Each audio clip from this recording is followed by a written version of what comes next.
Hello and welcome to 10 Minutes on Let's End Poverty, a podcast from the Joint Public Issues team. My name is Annie and I'm the JP intern for this year. And joining me today is Hannah, the anti-poverty movement coordinator for the Methodist Church. And we're going to be talking about Let's End Poverty, a new movement made up of organisations and individuals working together for a future where poverty can't keep anyone down. So Hannah, why does ending poverty matter to you? For me, my faith is a really big part of that, and I believe in the inherent dignity and value of all people. And I believe that poverty is something that disrespects that dignity and holds people back from living the kind of full life for which they were created. And I think I felt really privileged to have conversations with a range of people now who are currently experiencing the ongoing struggle against poverty. That is something that shapes their life and their decisions on a daily basis. And some of the things that have really struck me are around how poverty rids you of choice and of opportunities and the ability to have control over the choices you make in your life. And particularly a fear for people that that's something that's going to affect future generations as well. They don't want their kids and their grandkids to experience the same thing. And so I think it's a combination of that motivation from my faith, but also from hearing stories of people and from people who are currently experiencing that struggle. That really pushes me into this work. So what is the Let's End Poverty movement? What's the story with that? Over the past couple of months, a number of people and organisations have come together because we have been kind of drawn together by a vision and a recognition that poverty doesn't have to exist in the UK. It is a problem that is solvable, it's avoidable, but over many years, our society has been built in a way that traps people in hardship and it keeps them there. And both the pandemic and the cost of living crisis and a number of other factors have compounded a kind of long-term trajectory that means that poverty is not just rising in our communities in terms of the number of people experiencing poverty, but it's deepening and more people are being trapped in destitution and the hardest form of poverty because of these kind of varying crises. And I think it's that recognition of the problem, but also a recognition that actually the communities that we're part of are ready for change. Christians Against Poverty did some YouGov polling and found that 88% of people think more needs to be done in their communities to tackle poverty. I know from speaking to people in my community and the people the church works alongside that we're not prepared to put up with a society where poverty persists. And I think it's that combination of a growing problem, but also a deepening commitment from people to say that actually we're ready for something different.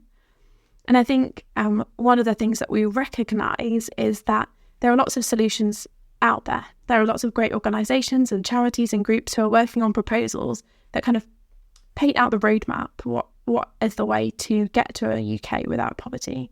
But what's really missing is the political willingness of our political leaders, our MPs, particularly in the House of Commons, to pick up those tools and work with them and to make it a priority that actually we need to see better commitment to holistically tackling poverty, to recognising all of the things that keep people in poverty and tackling them, not just the symptoms of poverty, but the causes of it as well.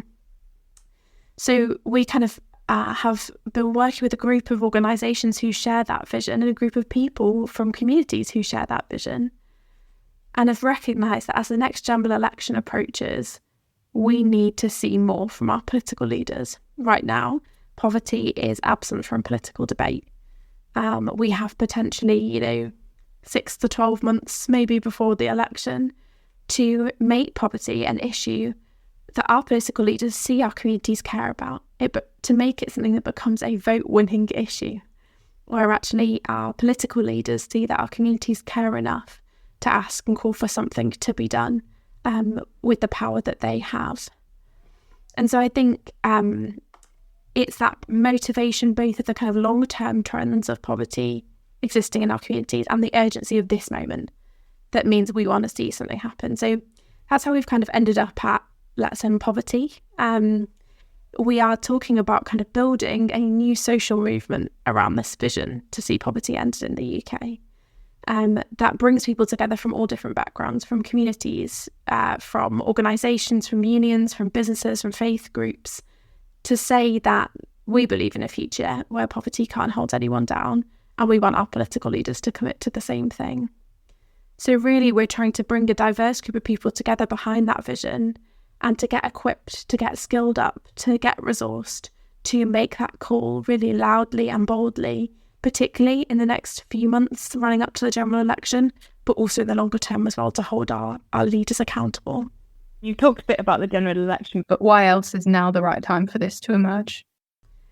I think it is a compounding thing of those kind of three factors that we talked about. The fact that poverty is rising in our communities. So we know that currently 14.4 million people in the UK are experiencing poverty, and 4.2 million children were in poverty in the year running up to April 22. That is a problem that is growing. It's not getting smaller. We're not eradicating poverty. And that's just unacceptable. You know, the Trussell Trust gave out close to 3 million food parcels last year. That was a 37% rise from the year before. This is snowballing as a problem in our communities, and that builds up that sense of urgency to do something about it sooner rather than later.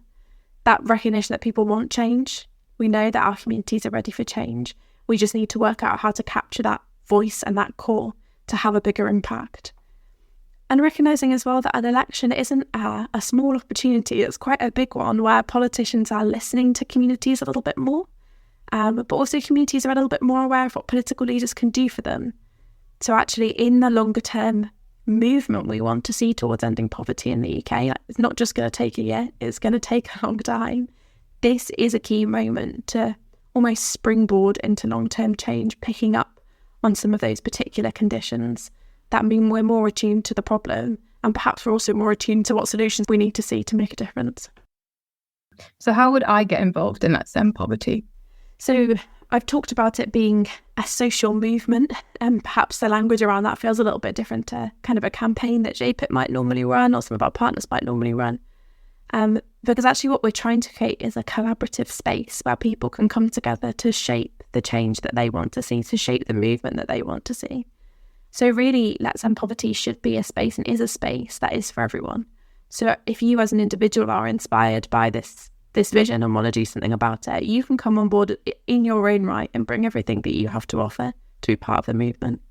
But we're also looking for churches, for church groups, for social action groups, for districts and synods and regional associations to come and get on board as a collective to put their energy and their weight behind this.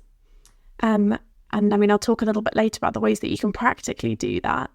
But really what we're looking for is people who are committed to this vision and want to come on the journey with us. But it feels like we're in the really early days of the journey. And we want people to bring everything that they're already doing, all the expertise that they already have from being in their communities, from working with their communities for change in the food bank, in the debt centre, in all those different ways, into collaboration with others to strengthen this message that we have to share. So you can go to the Let's End Poverty website and sign up, and that brings you into our kind of network of individuals getting involved. If you're a church or a group who want to get involved, there's a sign-up form for that too. And then really the next step is to meet with others, not just to kind of sit by ourselves and do it, but to get connecting, to meet others, to be inspired by others. And we're running regular Zoom calls to do that, where you can actually connect with other people and hear a little bit about their motivation too. And so all the details for that are on the website. So I think really we're just saying that ahead of 2024, ahead of a year when an election will probably happen, we want to bring people together. We want to get equipped. We want to build our numbers and grow in our skills so that we're ready to respond to the opportunities that will arise to say that, you know, we want to see change happen around poverty. Thanks, Hannah. Can you just remind people where to find out this information? Yeah, so just head over to letsendpoverty.co.uk and you can find everything, including the sign-up form there. Well, thank you so much, Hannah, and thank you for listening to 10 Minutes On from the Joint Public Issues team. If you've enjoyed this podcast, then please do share it around, and you can find more from JPIT on our website, jpit.uk, that's jpit.uk.